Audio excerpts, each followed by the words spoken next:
Baik, Tribuners, kita ke berita terakhir. Supir angkot mogok, jalanan di Kota Ambon sepi. Sejumlah ruas jalan di Kota Ambon seketika sepi pasca aksi gemogok ratusan supir angkutan kota menyikapi kenaikan bahan bakar minyak atau BBM Pertalite khusus.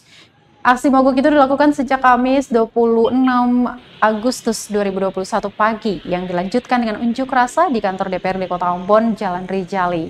Dari pantauan tribunambon.com di lokasi ruas Jalan Mutiara, kawasan Pantai Mardika tampak lenggang. Hanya ada sejumlah mobil pengangkut barang serta mobil pribadi yang berlalu lalang. Serupa dengan itu, Jalan Epati serta Jalan Samratulangi juga sepi dari lalu lalang kendaraan angkutan kota. Di sejumlah sudut jalan tampak warga pengguna angkot tengah menunggu angkot.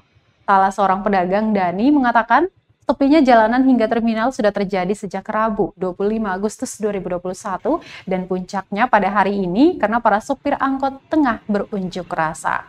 Diberitakan Tribuners, ratusan supir angkot berbagai trayek mendatangi kantor DPRD Kota Ambon untuk menolak penghapusan bahan bakar minyak atau BBM premium dan kenaikan harga Pertalite khusus.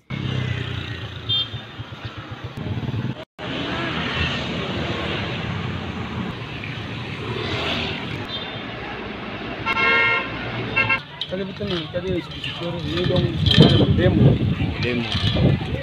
Saya yang tadi nggak ada sentuh kayak ini, tiba-tiba kita pulang dari ini, dari kecil buku sekolah, yang ada ini sepi dari kemarin kan, ada kemarin dulu ke kemarin, sampai sekarang.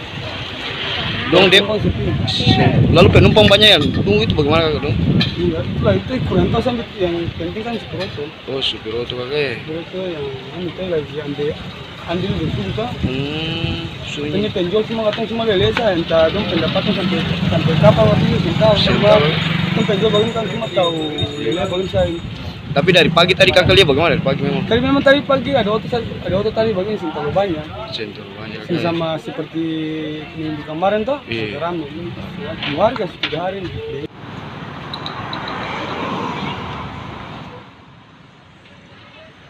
Terima kasih sudah nonton. Jangan lupa like, subscribe, dan share ya.